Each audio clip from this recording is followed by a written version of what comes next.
কোরিয়াতে আছে, যেটা নর্থ কোরিয়াতে হয়। নর্থ কোরিয়াতে কোনো বিনোদন নাই, কিন্তু ওদের গভর্নমেন্ট যে জিনিসগুলো চালায় ওটাই মানুষ দেখতে পারে, তাও হাতে কোনো 2-3টা channel, no YouTube, no cinema, nothing else. বা হলেও সেটা গভর্নমেন্টের প্রোপাগান্ডার কোনো কিছু।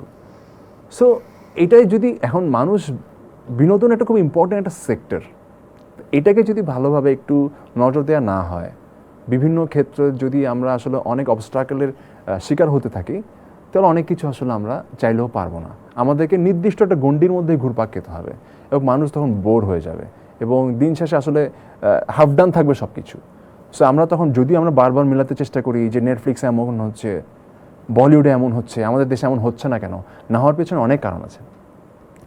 সো এই একটা দেশ, এত বড় একটা দেশ, এত বড় একটা ইন্ডাস্ট্রি, ফিল্ম অ্যান্ড নাটক মিলে, কিন্তু কোনো প্রপার ট্রেনিং সেক্টর নাই যেখানে আসলে মানুষরা নিজেদেরকে আসলে গড়ে তুলবে।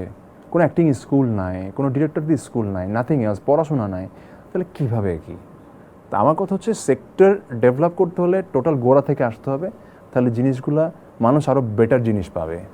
আচ্ছা, এই যে বৈষম্য বিরোধী ছাত্র আন্দোলন হলো, আমি যদি বলি যে গত বছর আমরা খুব একটা দুঃখের সংবাদ বা খুব কষ্টদায়ক একটা সংবাদ শুনেছি যে আপনি দুটো যমজ বাচ্চা হারিয়েছেন। এটা আপনাকে নিয়ে যদি এখনো রিসার্চ করা হয়, আসলে এই বিষয়গুলো উঠে আসে। তো এই যে ছাত্র আন্দোলনে অনেক মায়ের বুক কিন্তু খালি হয়েছে। আসলে একজন বাবা বা একজন মাই বুঝে যে সন্তান হারানোর বেদনাটা আসলে কতটুকু। এই যে গণহত্যা হলো, এই যে ছাত্ররা মরল, বিভিন্ন শ্রেণী পেশার মানুষ মরল, এই গণহত্যার বিচার কি আপনি চান? অবশ্যই চাই, অবশ্যই। মানে এটা একটা কথা অনেক মা বলেছিল যে উনি স্বজন হারিয়েছেন, কিন্তু উনি ওনার বাচ্চা হারান নাই।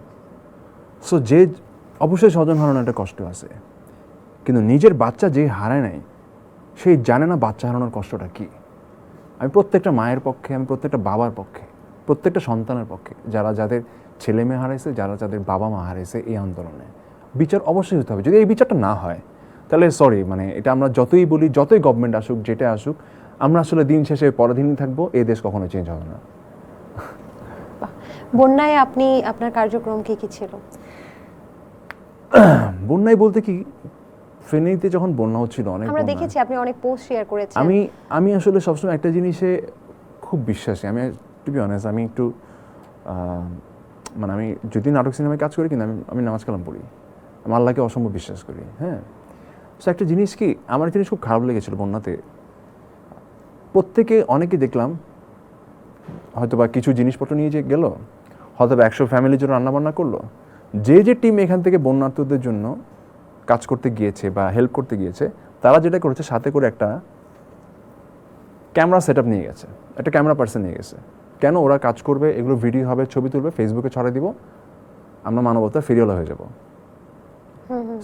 এই জায়গাগুলা ইন্টেনশনালি করা আর কি। হ্যাঁ, আমি কাজ করছি, কেউ একজন ছবি তুলে দিল, সেটা ডিফারেন্ট থিং, কিন্তু আমি একদম ডেডিকেটেডলি একটা ক্যামেরা টিম ছেলে নিয়ে যাচ্ছি, ডিএসএলআর ক্যামেরা, ওর অ্যাসিস্ট্যান্ট নিয়ে যাচ্ছি, যাতে ওরা ঠিকঠাক আমার ফুটেজ নেয়।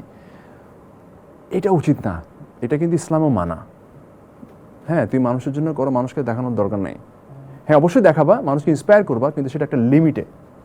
হ্যাঁ, সো শুরু থেকে যখন আমি কাজ করছিলাম, আমি যেটা করেছিলাম, কারণ আমি জানতাম যে আমি ওখানে গিয়ে আসলে